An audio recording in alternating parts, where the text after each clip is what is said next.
Hi, everyone. Welcome to the How We Hustle podcast. I'm Mike. And I'm Tanya. And we invite you to join us in our unfiltered conversation about the real life hustle of being an entrepreneur. For more information about the podcast, check out howwehustlepodcast.com. Make sure to check us out on Instagram at How We Hustle Podcast. You'll find information on new episodes as well as notable quotes from the episodes we do. So come check us out at How We Hustle Podcast on Instagram. I love our mindset episodes. So we're going to switch back from the tactical episodes that we've been talking about lately, and we'll just talk about a list of the different mindsets that you need to have or should be cultivating if you want to be a successful entrepreneur. So let's get right into it. What is the first thing that we are going to talk about? Let's talk about how challenges come up often, and all of them are opportunities. So every single time that you have a setback or something gets in your way, I like to call them speed bumps, because speed bumps don't prevent us from moving forward. They just slow us down. So if you are faced with a setback or obstacle or a challenge, learning with it. These are things that are going to happen over and over and over again. And so you have to know that they're going to happen, be prepared for them, not let them stop you, not let them be a roadblock, but allow them to be a speed bump that you can move over. And think of them as like opportunities, like learning experiences. If you didn't have these challenges, then you wouldn't be learning. So whenever I have a challenge, I am grateful for it. Like when I started my new business, I struggled a little bit, but it's through that struggle that I figured out, okay, I know I had to break it down a little bit and build it up again. And it was because of those challenges that I was able to overcome them. So, And it's actually funny you say that, because I think that my webinar on Quit Hiding and Get Visible, where I help people get visible with video, was created out of the fact that I was literally terrified to speak on video. I was terrified to do podcasting too. I was terrified to speak in groups. And I would never have created the business where I help people get visible, and specifically get visible with video, if I hadn't struggled so much with getting visible myself. So let's move on to when I started my entrepreneurial journey many years ago. I always had a negative view of competitors, like specifically my competitors. I was like, I was jealous of them, and I was resentful of my competitors because I thought that they were taking away business from me. Every customer that went to them was a customer that wasn't coming to me. So I had a negative view of competitors, but I have completely switched that mindset, and it has been really productive for me. I don't view competitors as a threat anymore. I see them as like beneficial. I learn from them, and by knowing that I have competitors out there, it's just the market showing me that there's business to be had for them and for me. And it really inspires me. So my competitors are good for me. And I think that also it's interesting, because I always think about it like, okay, just because there's an Italian restaurant doesn't mean that another Italian restaurant isn't going to do well, or a pizza place isn't going to do well because there's another one, or a jeans manufacturer isn't going to do well because there's so many other jeans manufacturers. That just shows that there is a market, just like you said.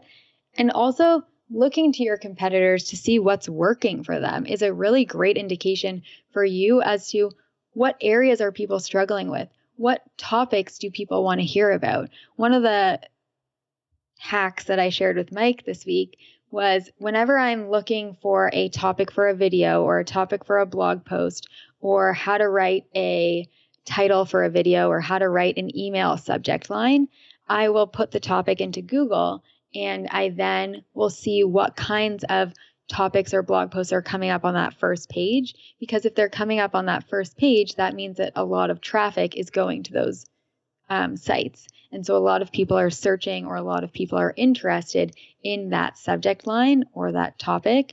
And so that's something that will give me an indication as to where I can focus, or how I can write my subject, or how I can write my video title, or how I can write an email, or things like that. What I'm creating content around, it's a really great, easy, free way to get some ideas and to figure out ways to write things to make people click or read, open. Yeah.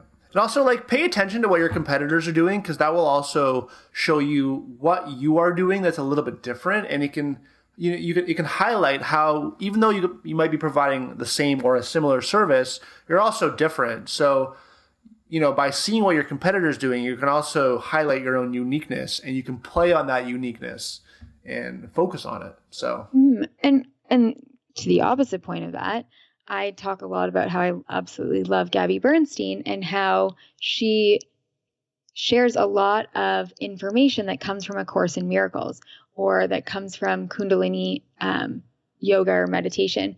And so you can take a topic or a foundation, like what I do in my lead program. I'm teaching the foundations of growing an online business, which are very similar to what other people are sharing. But the way I teach it is individual to me, whether I'm putting my own spin on it, I'm putting my own stories, I'm explaining it using different metaphors and different examples than someone else. So that might connect with people more than someone else who's using it. So it doesn't always have to be an unique idea. It can also be something that someone has shared that you have a way of sharing it that might connect with different people in a different way. Yeah. All right, so let's move down the list. The next thing we're going to talk about is just that like entrepreneurship is hard, and it's not. It can be. It can look easy when we see other people doing it, but it's not easy. And no one that has succeeded, especially those people who present themselves on Instagram and whatever, who look like they've made it easy, it's not easy, right? Like entrepreneurship requires work. It's demanding. There's lots of lots of problems along the way. It's just like, to be a successful entrepreneur, you just have to like be aware of this. You just have to accept that it's not going to be easy, and that's just the way it is. Well, okay, let's not make it so crazy hard. Like, I think that there's a fine line and a balance between, yeah, there are parts that are really difficult and hard and are going to test you emotionally and physically. But there are also ways of making it easy and welcoming in ease. And yes, there is times when you need to hustle, but there are also times, and if you're creating an online business with automation, there are also times where you can set things on automate so that you're not having to hustle so much.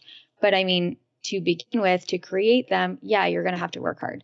But I also I want people to know it's not all easy roses and butterflies, but it's also not, it's worth it, I think. Like, some things that are hard are also worth it. And by doing the hard work now, you're creating the freedom and the fulfillment and joy for the future. So sometimes you're putting in that extra work now in order to feel freer and have more ease in your business in the future.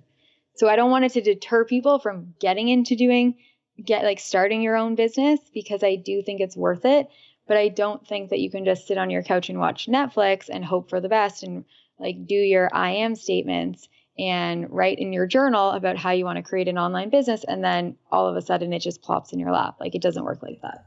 Yeah, I certainly wasn't trying to deter people from the hustle. It's but there's going to be days where you got to remind yourself, like, you know what, this is going to take work today, and the work I'm doing today might not have, like, I'm not going to get a paycheck tomorrow for it. It's going to be a long game, and that's just, you got to remember that it's a long game. Yeah, and also there are parts of it that you won't know how to do and that you won't like, and to be honest, those parts might end up becoming your favorite parts in the future. But because it's harder when we don't know how to do it. It's harder when we're a beginner at it.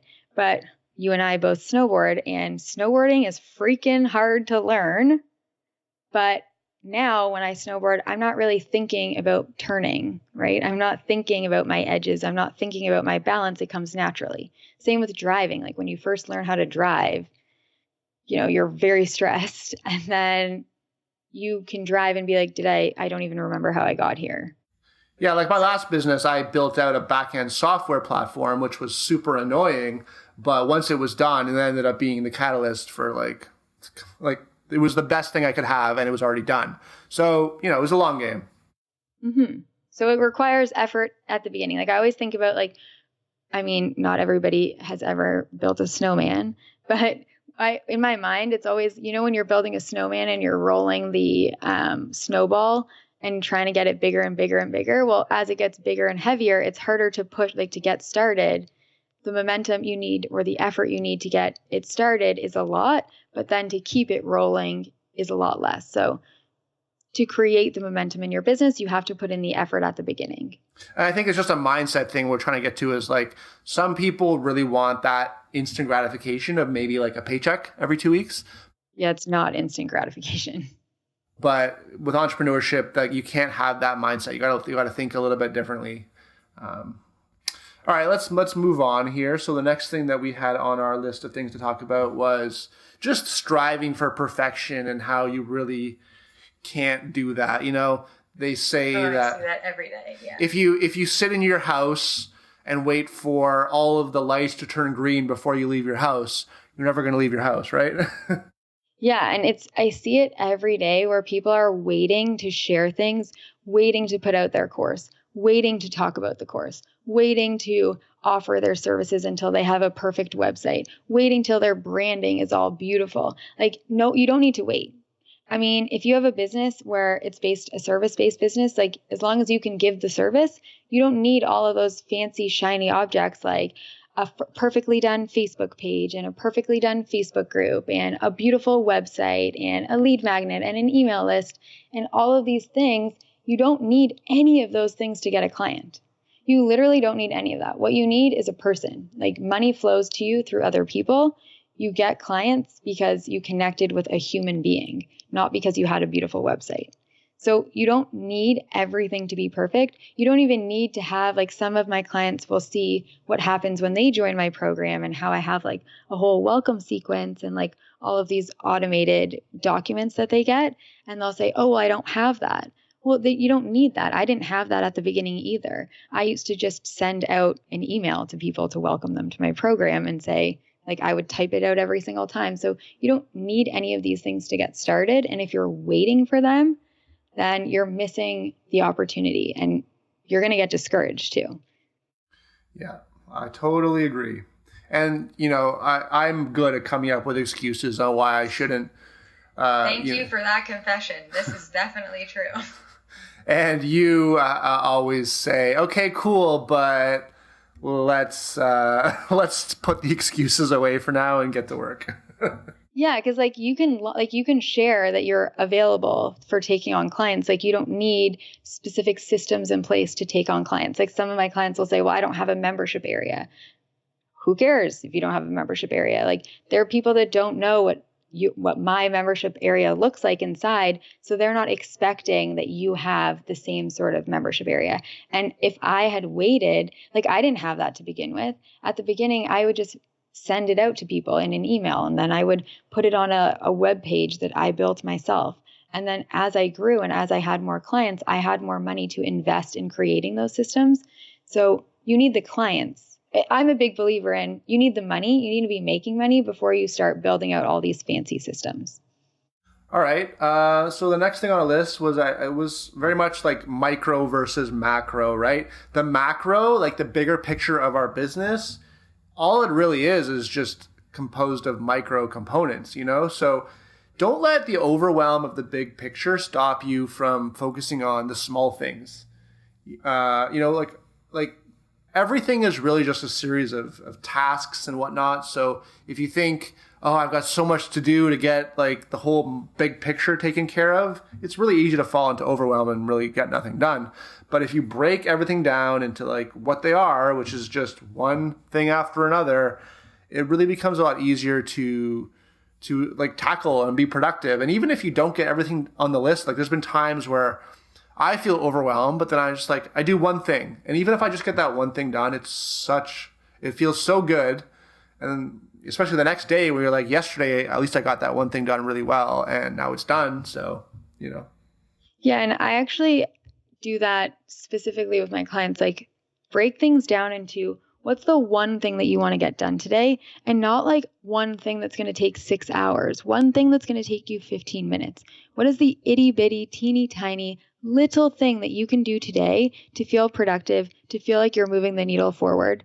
and to like feel good about I accomplished this, because there are so many things. Like sometimes I even feel overwhelmed by like my to-do list never gets any shorter, and I don't do well with overwhelm. If I'm overwhelmed, I literally do nothing. So I have to break things down into like 15-minute bursts of energy, 15-minute options of things to do.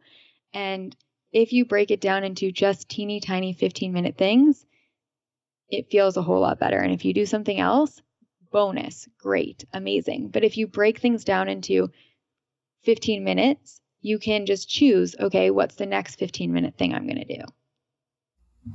Yeah, totally agree. All right, so we'll move on. And I guess the next thing is just don't be so hard on yourself. Like if you have a screw up or make a mistake, no big deal, right? Like the mistakes are what define us. Mm-hmm. I love when people make jokes out of mistakes. Like I always think it's funny. One of my highest opened emails ever was an email where I had made a mistake in the email prior. So I literally wrote the email subject was like, oops. And then so many people opened it. And I was like, but they didn't even open the original email. Like I made a mistake and I said, oops. And like it ended up, I could have like used that as an opportunity. So when you make mistakes, like just make a joke about it and move on. Like don't let it get you down. If like you send out a link that's wrong, or you screw the time up or the date of your webinar, or one of my clients the other day had her webinar, the time went out an hour earlier. So people tried to show up to her webinar an hour earlier. And then when she did the webinar, it was actually an hour later and nobody showed up. And like, you know what? The show must go on. Like keep going, send out an email that you'll be doing a different webinar at a different time, send out the replay, just keep going, because we're human and everybody makes mistakes and nobody expects you to be perfect. And if you can just like laugh at yourself about it and like move on and learn from it, believe me, I'm sure you'll learn from it. And don't be afraid to make mistakes. You know, like don't be afraid to make them, because like you will, I do, we all do, no big deal. Yeah, it's totally normal. And I think it's like an opportunity to connect with people again and just like laugh it off, make some sort of joke about it. Yeah. I guess patience is also another mindset we talk about this the long game as well, but we wrote patience on our list. And I think that patience is worth like talking about, because like things aren't just going to happen overnight. And we've talked about before, a lot of people online talk about, you know, making 6 figures tomorrow, but in the real world, like business does require patience. So just be patient with yourself. Just allow yourself a little bit of leeway. It's all good. And trust that it is going to happen at the exact right time. I think you really have to trust a lot on this journey, because otherwise you would be like, why isn't it happening? You know, rather than asking, why isn't it happening? Look for signs that it is working. Look for signs that it's working. And if it's not working, what are things that you could change? What have you learned? What is not working and what can you do differently? Because yeah, there's no magic pill. And yeah, you do have to be patient and trust that everything is happening at the exact right moment. If it's not happening right then, if you didn't get that client, or if you didn't get that deal, or you didn't make as much money as you wanted, that doesn't mean that you won't. One of my favorite ads by Amy Porterfield right now on Facebook is her ad that says why you should not throw in the towel on your failed course, like why you should stick with it. And it's true. Like even if something fails, even if it's not working right now, it's no indication that it won't work in the future. So stick with it, because a lot of the best ideas took people time to perfect and took people many, many, many no's to get out into the world. Even Harry Potter, like everybody said no to publishing Harry Potter. And in the end, it became like a worldwide sensation. So. All right. Next thing on our list was like support and allowing other people to play a role in your own development. And that can mean all sorts of things like hiring a coach, but also just having a conversation. Like I went to a networking event, like a mastermind event, maybe like 2 months ago, I didn't have very high expectations for it, but I went and I got to sit with 6 or 8 other people in a group and talk about my businesses and my challenges. And just getting that outside perspective was so valuable. And I got such an important piece of insight out of that. So just allowing other people to give you perspective. Because as entrepreneurs, and I certainly fell into this, I thought I knew everything about my business. Like I thought I knew exactly what my customers wanted. But then like you challenged me, when I started asking other people their opinion, I got so much insight that I didn't allow myself to really recognize beforehand. So just like be open to other perspectives. Doesn't mean you have to take them, like accept them. Doesn't mean you have, I'm very selective in who I listen to. Like I'm not going to take necessarily the advice or opinions of people who aren't where I want to be or don't share my mindset.